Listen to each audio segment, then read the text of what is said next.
He never said much, never asked for attention, just showed up every morning at 0600, checked the weapons, and kept to himself. The young FBI agents called him the tech guy or didn't call him anything at all. But when Agent Rodriguez noticed how he held that rifle, something didn't add up. And when he saw the faded tattoo on his neck, everything changed, because that mark belonged to men who officially never existed. Before we begin this powerful story of hidden legend and silent service, tell us in the comments which city you're watching from today, and if you believe stories like this deserve to be heard. Hit that subscribe button. These stories matter. The FBI training facility at Quantico was always quiet before dawn. By 0600, before the first light came on, he was already there. Nobody ever saw him arrive. He just existed. Gray coveralls, worn sneakers, and a faded blue baseball cap that never left his head. Nobody knew his real name. The records just said J. Mitchell, equipment technician. Mitchell was 63 but moved like he'd forgotten his age. Shoulders straight, steps deliberate. He'd silently unlock the weapon locker, check each pistol individually, and replace the targets.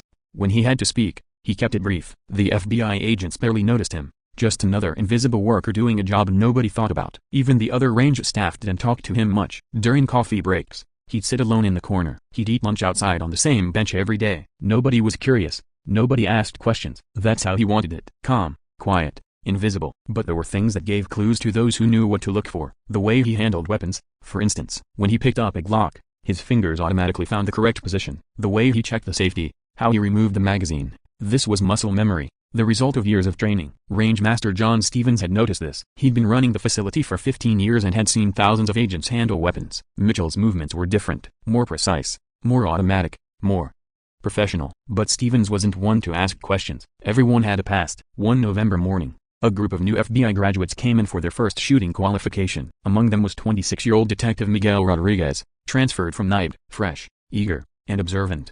Details were his specialty from his previous work in crime scene investigation.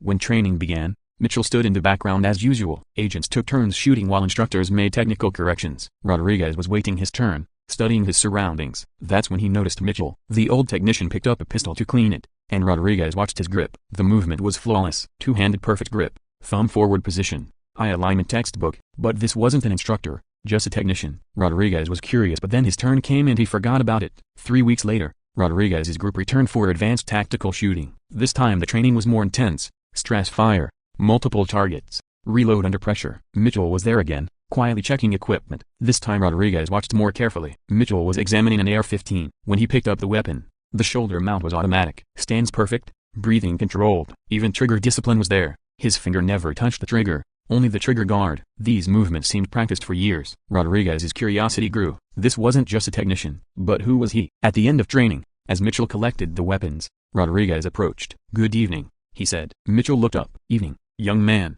he replied. His voice was low, calm. Rodriguez wanted to continue, but Mitchell had already turned back to his work. That night Rodriguez wondered. Everyone at the FBI had background checks. He tried to access Mitchell's file but didn't have clearance. Only basic information. 15 years of employment, clean record, no problems. 2 months later, in December, there was special training. Instructors from the counter-terrorism unit were giving sniper training. Rodriguez participated. The training was more technical, long-range shooting, wind calculation, breath control. Mitchell looked different that day, more alert, more focused. As the instructor prepared the long-range rifles, Mitchell helped. Rodriguez watched him. Mitchell picked up the rifle, checked the scope, and Rodriguez's breath caught. Mitchell's rifle handling, his scope positioning, body stance. This was sniper positioning. Textbook military sniper form. This wasn't a technician. This was a shooter. Rodriguez approached casually. "These rifles are amazing," he said. Mitchell looked up. "Remington 700. Reliable system," he said. Then added, "The scope needs adjustment though. There's parallax error." Rodriguez was surprised. Parallax error was technical knowledge only experienced shooters knew. "How can you tell?" he asked. Mitchell paused. For a second, something flashed in his eyes. Then he said, "I've been working with these weapons for years," and closed the topic. But Rodriguez wasn't convinced. When training ended the day, as Mitchell packed the equipment, Rodriguez watched from a distance. As Mitchell lifted a rifle, his cap shifted slightly and the back of his neck became visible. Rodriguez's heart stopped. There, on the back of his neck, just below the hairline, was a faded tattoo. Very faint, almost invisible. But Rodriguez recognized it, because he'd seen this tattoo before. Only in one place, in a classified file, years ago when working a special case at NIBE. An eagle, wings spread. Below it, a 3-letter code. And this tattoo was worn by only one group of people. CIA Special Activities Division, Ground Branch Operatives, Paramilitary Unit, Black Ops. Officially never existed. Rodriguez's hand trembled. He'd figured out who Mitchell was.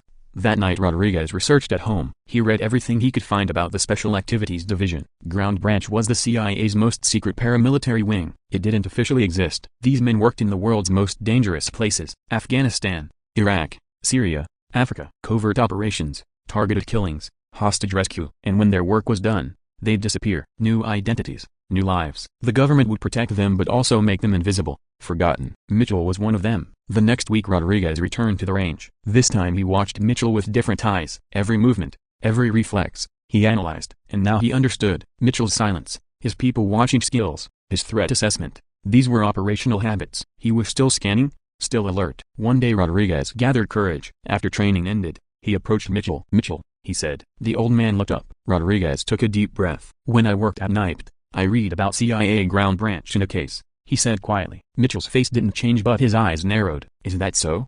he said in a neutral tone. "Yes," Rodriguez continued. "Very classified operations. These men were heroes but nobody knew them." After a long silence, Mitchell spoke. "Sometimes the best service is the service nobody knows about," he said. Then he packed his equipment and walked away. Rodriguez understood. Mitchell hadn't confirmed or denied anything, but the answer was clear. Weeks passed. Rodriguez saw Mitchell differently now. This wasn't an ordinary technician. This was one of the CIA's most dangerous operators. Probably dozens of classified missions, maybe hundreds of lives saved. And now he was quietly cleaning FBI agents' weapons. One day Rodriguez's curiosity won. When Mitchell was eating lunch outside during break, he joined him. "May I sit?" he asked. Mitchell gestured to the bench. "How long have you been here?" Rodriguez asked. 15 years, Mitchell answered. "What did you do before?" Mitchell paused for a moment. "I traveled a lot. Work required it," he said. "But now I prefer staying home." Rodriguez pushed a little more. "Dangerous places?" Mitchell looked at him. Something was calculating in his eyes. "Young man," he said slowly, "sometimes it's better not to answer certain questions." For both the one asking and the one who would answer, the message was clear. Rodriguez nodded. "I understand, sir." But Mitchell continued. "I can tell you this. I work at this range because I believe in preparing the next generation. You're one of them. Good agents. Good people. That matters." Rodriguez's heart skipped. Mitchell had indirectly confirmed it, and he was showing him respect. From that day on, Rodriguez treated Mitchell differently. He was more respectful when greeting him. Mitchell noticed too. There was an unspoken understanding between them. One evening during a late shift, as Rodriguez practiced alone, Mitchell approached. "Stance is a bit off," he said quietly. "If you'll allow me." Rodriguez nodded eagerly. Mitchell stood behind him. "Relax the shoulder a bit more. Tighter grip, but no unnecessary tension. Breath control. In, half out, hold, fire." Rodriguez tried it. The shot hit perfect center. "Whoa," he said excitedly. "How did you do that?" Mitchell gave a slight smile. "Practice," he said. "Lots of practice." Rodriguez wanted to ask more questions but Mitchell was already walking away. Months later, during an emergency drill, an active shooter scenario was simulated. Building lockdown. Agents took tactical positions. Rodriguez was positioning in the corridor when he saw Mitchell. The old technician wasn't panicking. He wasn't moving but he was alert. Eyes scanning, hands ready. And his positioning. He'd instinctively chosen a tactical advantage point. Behind cover, multiple extrudes, clear sight lines. Rodriguez realized Mitchell was still in operator mode. Retirement, age, civilian job. Nothing had changed his instincts. When the drill ended, Rodriguez approached Mitchell. "Sir," he said, "how did you stay so calm?" Mitchell looked at him. "Rodriguez," he said, "some things never leave muscle memory. Being alert, being prepared, these are survival skills. You learn them once, you carry them for life. You've been through tough times, I imagine," Rodriguez said carefully. Mitchell nodded slowly. "We all have our wars, son. Some are just more visible than others." That night Rodriguez thought about Mitchell's words. This man had probably seen unimaginable things. Maybe years spent in countries, maybe operations that would never appear in history books. And now he was quietly, at 63, indirectly teaching lessons to young FBI agents. Rodriguez realized, Mitchell wasn't teaching directly but he was showing leadership through example every day. Discipline, precision, humility. These qualities that Mitchell had developed in the CIA, he was now transferring to the next generation. One day Rodriguez boldly asked, "Mitchell, do you regret it, your previous work?" After a long pause, Mitchell answered, "I don't regret the service. I regret the cost. But someone had to do it. We did it so people like you can sleep peacefully." Rodriguez felt chills. In that simple sentence was an entire story. Sacrifice, duty, silent service. "Sir," Rodriguez said, "I respect you. Whatever you did, wherever you served, I respect you." Mitchell nodded. "Thank you, son. But real respect. You show that by doing this job well. Be ready, be professional, protect people. That's how you honor all of us who came before." After that conversation, Rodriguez saw everything differently. Mitchell wasn't just an equipment technician. He was one of the CIA's most elite operators, quietly guiding the next generation, without bragging, without seeking recognition. And Rodriguez understood, real heroes lived like this, in the shadows, quietly, unnoticed. Because for them, The mission wasn't personal glory, it was service. Months passed. Rodriguez took advanced training, began field assignments. Before each assignment, he'd remember Mitchell's advice: stay alert, trust instincts, protect others. And every time he returned to the FBI building, Mitchell would be there, maintaining equipment, quietly watching, silently supporting. A living legend, hiding in plain sight. Rodriguez understood. Mitchell hadn't really retired. He was still serving, in a different way, in a different capacity, but with the same dedication, because service was part of his identity. This story changed Rodriguez. He learned, real strength comes from silence, real leadership comes from example, and real heroes don't seek recognition, they just do the job. Mitchell still works at the FBI training facility today, still quietly, still professionally. Young agents see him but don't know who he really is, and he prefers it that way, because for some people, the greatest service is invisible service. The greatest strength is hidden strength. And the greatest stories are the ones never told. Mitchell is living proof of this. Silent guardian,